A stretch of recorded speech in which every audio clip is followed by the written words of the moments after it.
मुहामुही में आपका एक बार फिर से स्वागत है। आज हमारे साथ हैं सीपीआई के पूर्व महासचिव ए बी वर्धन साहब। वर्धन साहब, जैसा कि आप बार बार कह रहे हैं कि आम चुनाव ज़रूरी नहीं कि 2014 में ही हो, पहले भी हो सकते हैं, तो आपके इस भरोसे का आधार क्या है? सरकार बहुत अस्थिर है। यूपीए को बहुमत है तो नहीं जी। पार्लियामेंट में। कुछ बाहर की पार्टियां उनका समर्थन करती है, इस वजह से टिकते हैं और हर वक्त कोई ना कोई इधर उधर करके बहुमत कायम रखने की कोशिश करते हैं। तो इसलिए इस अनस्टेबल अस्थिर वातावरण में कब तक रहेगी सरकार, कब छोड़नी पड़ेगी, कह नहीं सकते। तो इसीलिए 2014 में ही इलेक्शन होगा, ऐसा कोई पक्की बात नहीं है, पहले भी हो सकता है। लेकिन वर्धन साहब, इस तरह की संभावना जो है बार बार जताई जाती है, इस सरकार की स्थिरता पर बार बार प्रश्न चिन्ह खड़े किए जाते हैं, लेकिन हर बार ये मैनेज तो कर लेते हैं ना? है, उनके पास तो अधिकार है। जी। दो बहुत बड़े हथियार हैं। एक तो पूंजी, जिसका बहुत नंगा प्रदर्शन करके इस्तेमाल होता है। जी। एक बार आपको मालूम है केस भी चला था उनके खिलाफ। बिल्कुल। और एक दूसरा हथियार जो है वो है सीबीआई। तो सीबीआई कभी स्क्रू टाइट कर देती है, कभी स्क्रू ढीला कर देती है, इच्छा के मुताबिक, दबाव के मुताबिक। और ये ख़तरा उन लोगों के ऊपर बना हुआ रहता है जो लोग अपने कारोबार में बिल्कुल सही रास्ते से चलते नहीं हैं, तो इन्हें कुछ ना कुछ ख़तरा बना ही रहता है। जी। केसेस दायर रहते हैं उनके ऊपर, तो केस को चलाना या ढील देना सरकार के हाथ में है। तो इस सीबीआई का इस्तेमाल भी होता है। यही एक वजह भी है कि हम लोग बार बार कहते हैं कि सीबीआई को स्वतंत्र कर दिया जाए और सरकार के होम डिपार्टमेंट और प्राइम मिनिस्टर इनके हाथ में वो न रहे। सीबीआई को स्वतंत्र करने की बात, या यूं कहें कि लोकपाल के अंदर लाने की बात ये लोग भी कर रहे थे। हाँ। केजरीवाल और अन्ना वगैरह भी। उस चीज का तो आप लोगों ने समर्थन नहीं किया था?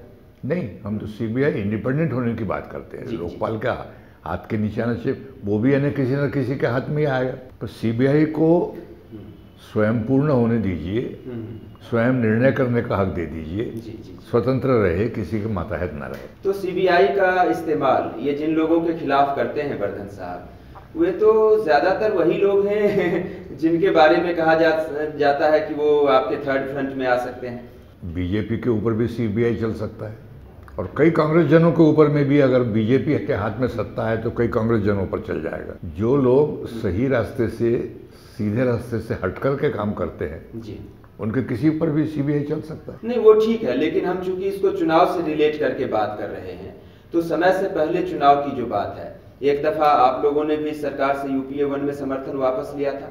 तब ये कहा गया कि 20-20 करोड़ रुपए एक एक सांसद को खरीदने के लिए इन्होंने खर्च किए और अपनी सरकार बचा ली। तो इनके पास पूंजी भी है, इनके पास सीबीआई भी है, जैसा कि आप कह रहे हैं। इसके बावजूद आपको क्यों लगता है कि समय से पहले चुनाव हो सकते हैं?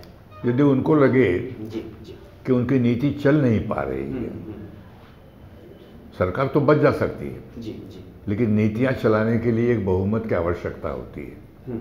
पूरे शासन के ऊपर जो है कहना चाहिए कब्जा रहना बहुत ज़रूरी है।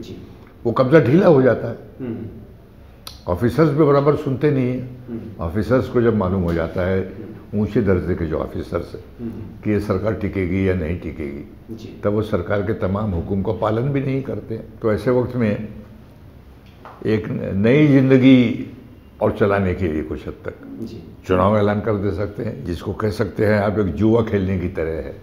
पासा फेंका, लग गया तो ठीक है। और आपने वर्धन साहब इधर हाल में दावा किया कि सरकार इस बार थर्ड फ्रंट की बनेगी, क्या आधार है? देखिए, मेरा ये अनुमान है जी, जिसको असेसमेंट कहते हैं, मेरा ये असेसमेंट है कि कांग्रेस लौट कर नहीं आएगी जी।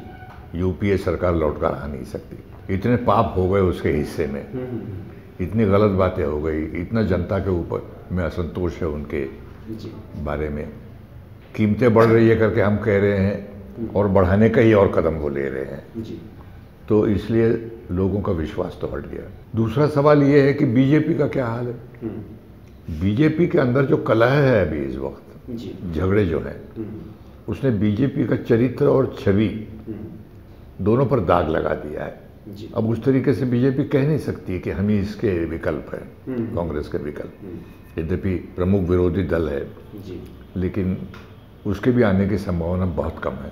तो एक विज्ञान में एक कहावत है कि नेचर अबोर्स ए वैक्यूम, कोई शून्य तो रह नहीं सकता, कौन चुन कर आएंगे। इन दिनों में कई पार्टियां हैं जो अपने अपने राज्य में के अंदर में राज भी करते हैं, प्रभाव है उनका, ये सब चुन के आ सकते हैं अपने अपने राज्य से बहुमत लेकर के। इन सबका मिला करके एक सरकार बन सकती है या नहीं बन सकती है, उसमें वामपंथियों की क्या भूमिका रहेगी, क्या रहेगी, ये भी सब प्रश्न है। तो मैं कहता हूँ ये संभावना काफ़ी है, और ऐसा नहीं है कि पहली दफ़ा ये बात हो रही है, इसके पहले भी हुई है। जी बिल्कुल। बहुत ज़्यादा टिक नहीं सकी, साल 2 साल यूनाइटेड फ्रंट की सरकारें रही है, इसके पहले भी। तो वर्धन साहब, आप कमोबेश जो मैं समझ पा रहा हूँ, आप ये कह रहे हैं कि देश की राजनीति में इस वक्त जो है एक बार फिर से 1996 जैसे समीकरण बनते जा रहे हैं।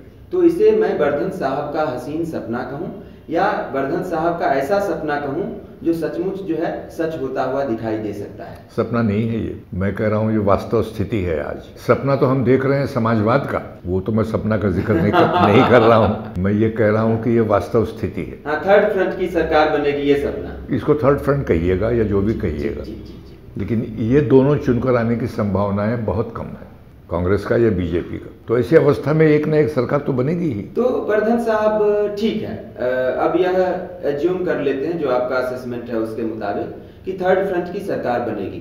तो थर्ड फ्रंट की अगर सरकार बनेगी तो उसका लीडर कौन होगा?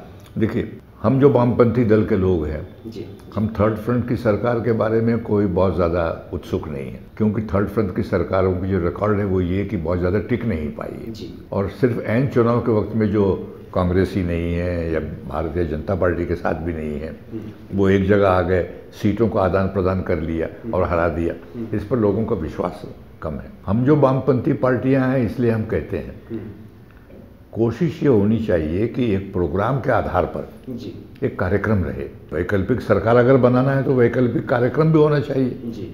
आप क्या करने जा रहे हो? रिटेल में एफडीआई आप नहीं करोगे तो आप क्या करोगे? आप विदेशी पूंजी के बारे में आपका क्या रुख है? जी। बाकी और तमाम समस्याओं को आप किस तरीके से हथियाने वाले हो? ये सारे प्रश्नों के बारे में एक साफ चित्र होना चाहिए और ये प्रोग्राम तभी बनेगा जब इन सब प्रश्नों को लेकर के जन आंदोलन, जन संघर्ष भी मिलजुल करके होगा। कुछ संभावनाएं हैं।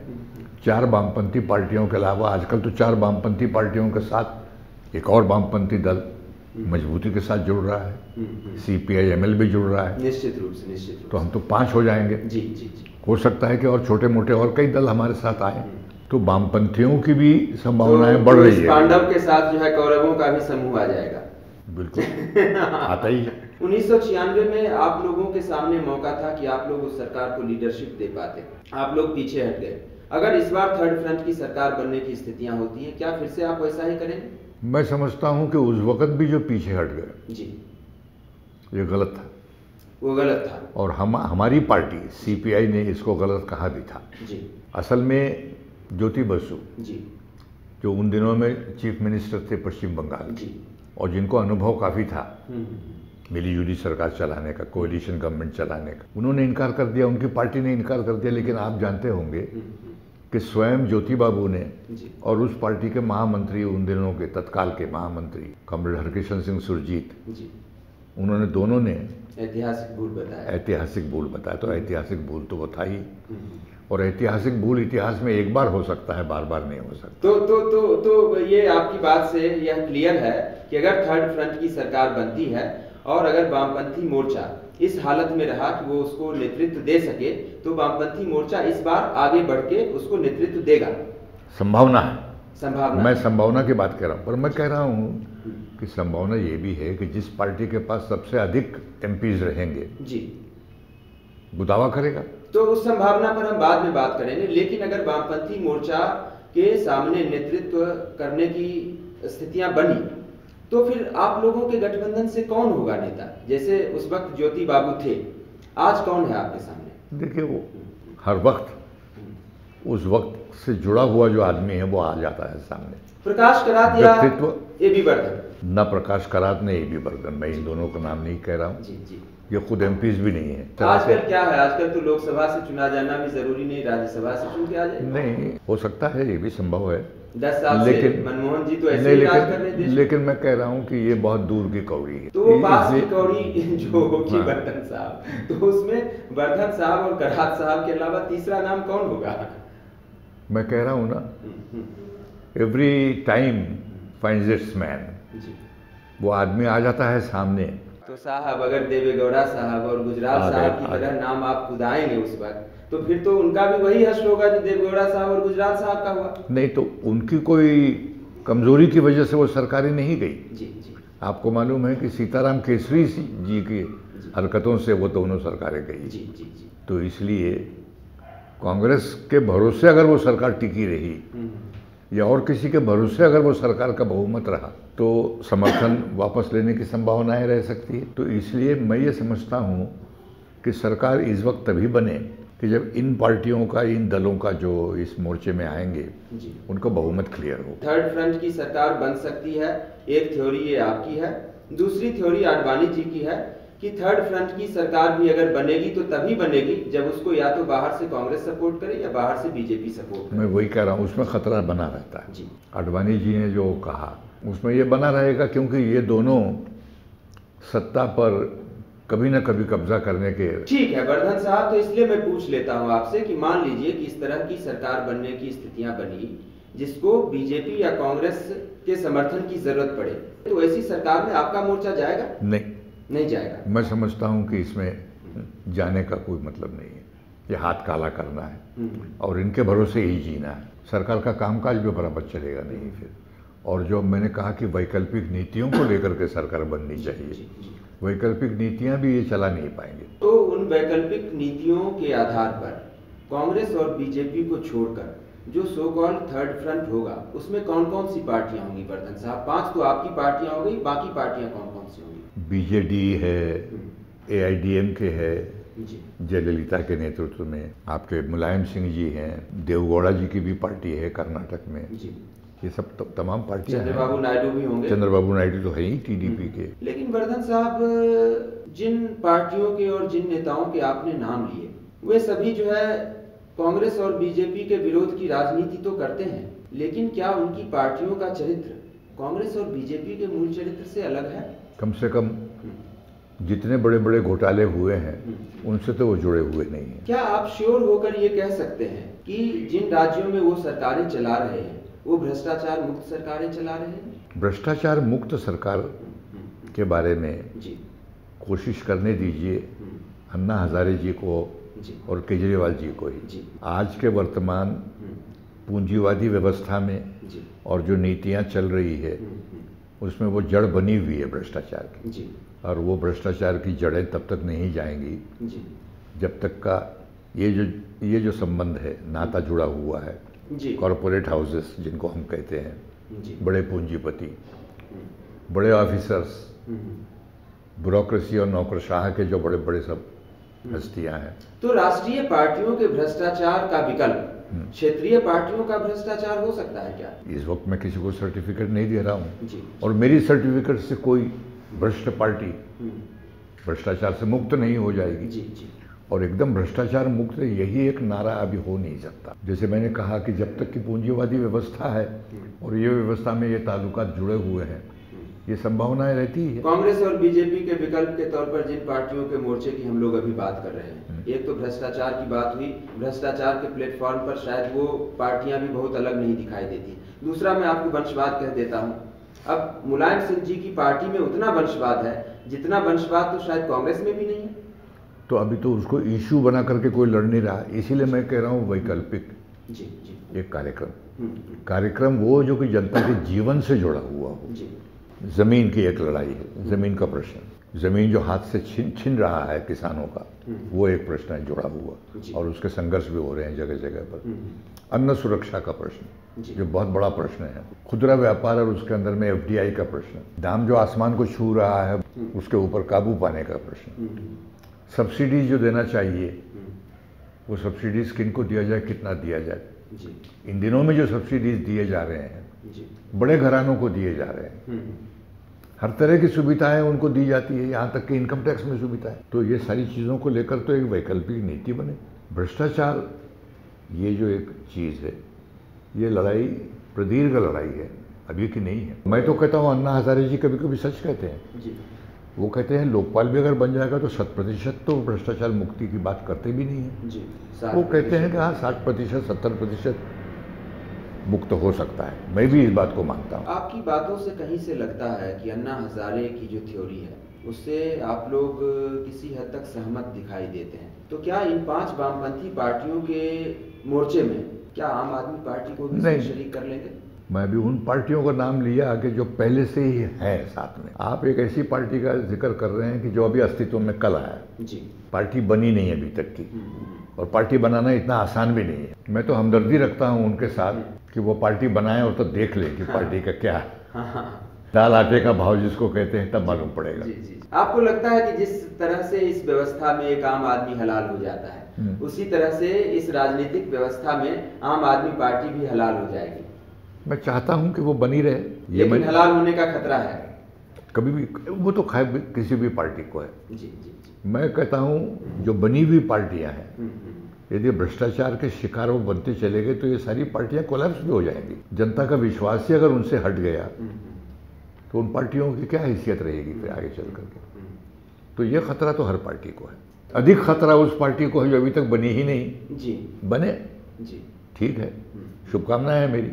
आपकी बातों से वर्धन साहब एक चीज लग रहा है कि जो भी पार्टियां होंगी थर्ड फ्रंट में उनका राजनीतिक चरित्र कांग्रेस और बीजेपी से बहुत अलग तो शायद नहीं होगा, लेकिन कम से कम उनके पास एक कॉमन मिनिमम प्रोग्राम होगा और उस कॉमन मिनिमम प्रोग्राम के आधार पर वो सरकार बनाएंगे और चलाएंगे। फिलहाल यही वास्तव है।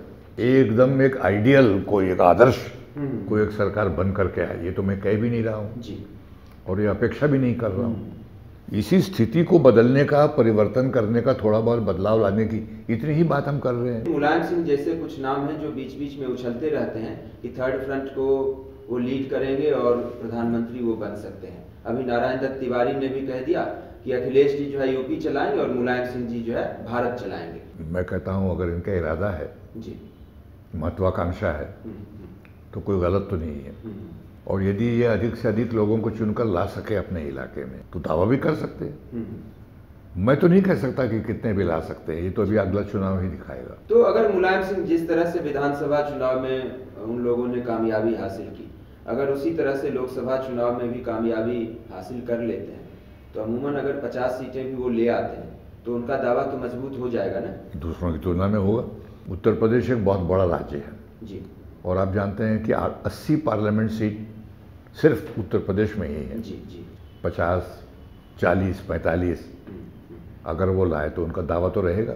इतनी सीटें तो अन्य राज्यों में है ही नहीं। तो मुलायम सिंह का नेतृत्व स्वीकार करने में आप लोगों को परेशानी नहीं? मुझे कोई परेशानी नहीं है। मैं कहता हूँ कार्यक्रम मुख्य बात है। किस कार्यक्रम को वो स्वीकार करते हैं उससे उनकी जांच होगी। तो अगर कार्यक्रम आप तय कर लें तो नेता कोई भी हो परेशानी नहीं? उससे कार्यक्रम के आधार के ऊपर विकल्प बने ये हमारा कहना है। यूपीए 1 जब था जी तो एक कॉमन मिनिमम प्रोग्राम था जी, जिसको हम लोगों ने मिलकर के बनाया था जी। वामपंथियों का समर्थन जो था बाहर से यूपीए सरकार को उस कार्यक्रम के आधार पर था जी। 2.5 वर्ष तक उस कार्यक्रम के आधार पर वो सरकार चली जी। यदि आप उसका रिकॉर्ड देखें उन दिनों में किसी भी पब्लिक सेक्टर को वो निजीकरण कर नहीं सके जी। यही जो एफडीआई की बात है, एफडीआई की बात तब भी थी लेकिन हमने उनको 4 साल तक रोक करके रखा। आखिरी साल में हमसे वो छूट गए अलग जी। कार्यक्रम को वो वायलेट करने लगे, तोड़ने लगे जी। हमने भी उनसे संबंध तोड़ दिया फिर बाद में चल कर।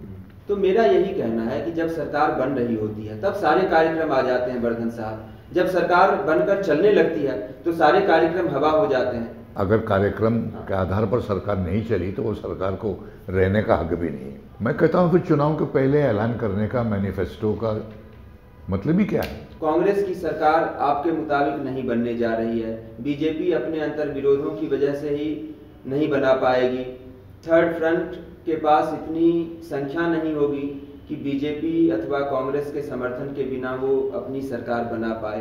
तो क्या आपको लगता है कि देश जो है फिर से एक बार राजनीतिक अस्थिरता के दौर में प्रवेश कर रहा है? अब कौन सी स्टेबिलिटी है? अभी भी स्टेबिलिटी नहीं है। 10 साल से सरकार तो चल रही है ना। मगर आप जानते हैं हर वक्त यही उनकी चिंता बनी रहती है, नंबर्स है कि नहीं, आंकड़ा नंबर्स कितने हैं ये हिसाब में लगे रहते हैं। कई मंत्री यही काम में जुड़े हुए हैं कि इसको पटाओ, उसको समझाओ, उसको खरीदो, इसको नजदीक लाओ, इस पर दबाव डालो, यही काम में लगे। तो देश एक बार फिर से राजनीतिक अस्थिरता की दौर में यदि जाता हुआ दिखाई दे रहा है ना। लोग होशियार होते जा रहे हैं जी। यदि लोगों ने संकल्प कर लिया कि न कांग्रेस को और न बीजेपी को चुनना है तो फिर वो नंबर भी देंगे। मैं वो सरकार भी नहीं चाहता हूँ कि जो तथाकथित वामपंथी के यानी थर्ड फ्रंट के नाम पर कांग्रेस के समर्थन पर और बीजेपी के समर्थन पर ही अपना राज चलाता रहे। इसलिए मैं कह रहा हूँ कि जन आंदोलन के आधार के ऊपर कोई कार्यक्रम तो सामने लाए, जनता के सवालों को लेकर के लड़ करके कार्यक्रम तो बनाए। और केंद्र के मोर्चे की हमने बात की, बिहार में थर्ड फ्रंट का क्या कि उसकी क्या शक्ल होगी? बिहार में अभी तक का वामपंथी पार्टियां जो है 3, उनकी मोबिलाइज करने की कैपेसिटी, लोगों को जोड़ने की, लोगों को अपने पीछे लाने की ताकत उनकी काफ़ी है। जी। ये यदि वोट के रूप में परिवर्तित हो सका, अगले साल के अंदर में अगर ये परिवर्तित हो सका तो ये एक उम्मीद है।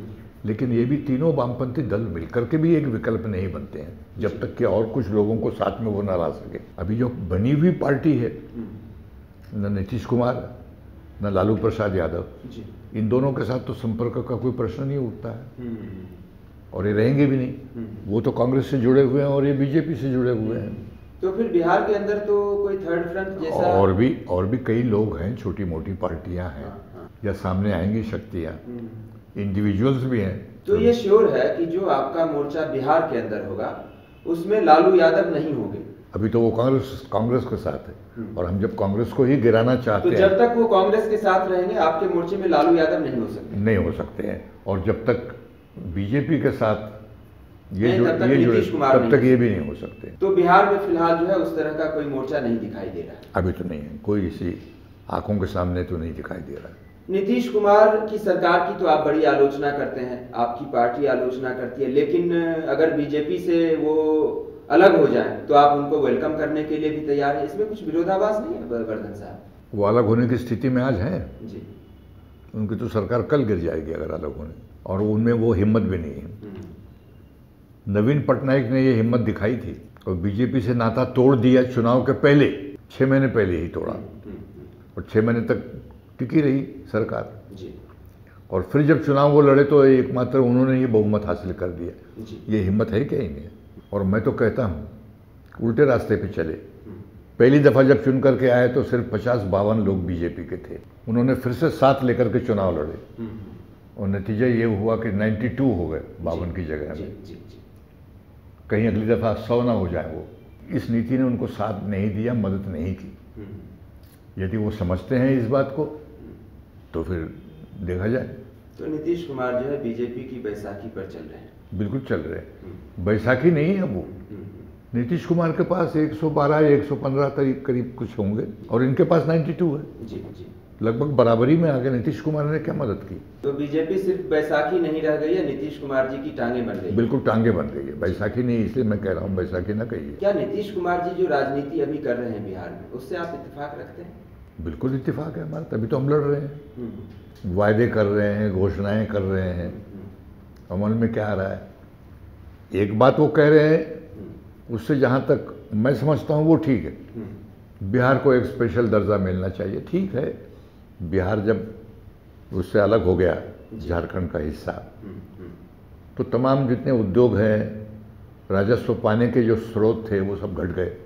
एक स्पेशल दर्जा वाली मांग तो हम मान सकते हैं, लेकिन सिर्फ उतना ही वो नहीं कर रहे हैं। और सरकार तो पूरी तरह से नौकरशाही पर डिपेंड हो गई है। तो एक तरह से घोषणा करते जाओ और नौकरशाही के ऊपर ही सारा दारोमदार रहे तुम्हारा, तो फिर सरकार कैसी चल रही है? दिन ब दिन मैं समझता हूँ कि विरोध बढ़ रहा है। तो बिहार को विशेष राज्य का दर्जा मिले, इस मांग का समर्थन आप भी करते हैं? इसको एक आधार है जी। खास करके जिस वक्त झारखंड इससे अलग हो गया जी, तब रह क्या गया बिहार में? उद्योग धंधे कुछ नहीं रहे जी, ऊर्जा का स्रोत कुछ नहीं रहा, इलेक्ट्रिसिटी है ही नहीं, पावर नहीं है, तो विकास का तो रास्ता सब बंद हो गया था जी। तो इसलिए इसको स्पेशल दर्जा देने का जहाँ तक प्रश्न है वो मैं समझता हूँ, लेकिन बाकी और सब बातों पर मैं समझता हूँ कि वो गलत रास्ते पर है। बीजेपी को साथ देकर के जो उन्होंने बढ़ाया है, ये एक बहुत बड़ा आरोप का विषय है उनके ऊपर। आप कह रहे हैं कि नीतीश कुमार जो है बाकी सब मुद्दों पर गलत रास्ते पर है। मार्कंडेय काटजू कहते हैं कि नंदवंश के जो अंतिम शासक थे घनानंद, नीतीश कुमार जी उनके रास्ते पर हैं। तो आप इस बात से सहमत हैं? सहमत हूँ करीब। सहमत है कि नंदवंश के अंतिम शासक घनानंद के रास्ते पर जा रहे हैं। उसी रास्ते पर है वो नीतीश कुमार। बीजेपी उनको समाप्त कर रहा है। तो आप एक तरह से नीतीश कुमार जी को डरा रहे हैं कि बीजेपी आपकी पार्टी को खा जाएगी। बिहार में जो दूसरे, मैं डरा नहीं रहा हूँ किसी को, आप हकीकत कह रहे हैं। मैं जो वस्तु स्थिति है उसी का सिर्फ उल्लेख कर रहा हूँ। लेकिन बिहार में जो दूसरे राजनीतिक समीक्षक हैं वो लोग ये कहते हैं कि नीतीश कुमार जी बीजेपी को खा जाएंगे। अगर ऐसा हो तो मैं उनका स्वागत करूँगा। ये मुझे दिख नहीं रहा है। ये दिख नहीं रहा है। अभी नवजोत सिद्धू जो है बीजेपी के नेता, उन्होंने ये कहा है कि गुजरात का चुनाव जो है मुख्यमंत्री का चुनाव नहीं, प्रधानमंत्री का चुनाव है। क्या आपको लगता है कि इस तरह की बात? आप देख रहे हैं वो, मुझे संभावना कुछ दिखती नहीं। अगर तीसरी बार, और भी दूसरे हैं जो समझते हैं कि एक नौजवान व्यक्ति जो है वो प्रधानमंत्री होने वाला है, तो ये इनको सोचने का ये हक है, उनको सोचने का वो हक है जी। तो जिस तरह से न राहुल गांधी प्रधानमंत्री बनने वाले हैं, उसी तरह से नरेंद्र मोदी भी प्रधानमंत्री नहीं बनने वाले, आप ये कह रहे हैं? कह नहीं रहा हूं, लेकिन जरूर मैं सोचता हूं। तो आप ये सोचते हैं कि राहुल गांधी भी प्रधानमंत्री नहीं बन पाए? अरे पहले कांग्रेस का बहुमत होगा तब ना वो बनेंगे। जी जी जी। अब कांग्रेस और बीजेपी की बात नहीं करते, अब हम व्यक्ति की बात कर लेते हैं। क्या राहुल गांधी आपकी नजर में प्रधानमंत्री बनने की काबिलियत रखते हैं? सबको ही है प्रधानमंत्री बनने के काबिल, लेकिन इस काबिलियत की मैं चर्चा नहीं कर रहा हूँ। काबिलियत आप में है, मुझ में है, सब में है, लेकिन संभावना है नहीं। ना आप बन रहे ना मैं बन रहा हूँ जी। तो मैं इसलिए कह रहा हूँ जब कांग्रेस आएगी चुन करके तब ना वो राहुल गांधी का सवाल आएगा। नरेंद्र मोदी की संभावना है नहीं, आडवाणी जी का क्या होगा? वो आखिरी तक इस संभावना को टटोलते रहेंगे, हमेशा ही प्राइम मिनिस्टर इन वेटिंग रहेंगे। और अंत में होगा ये कि दिल के अरमा आंसुओं में बह गए। बिल्कुल। हाँ, वर्धन साहब, आप मुहामुही में आए, बहुत बहुत शुक्रिया आपका। और दर्शकों, आपका भी शुक्रिया। अगले हफ्ते किसी और कद्दावर हस्ती से हम बात करेंगे मुहामुही।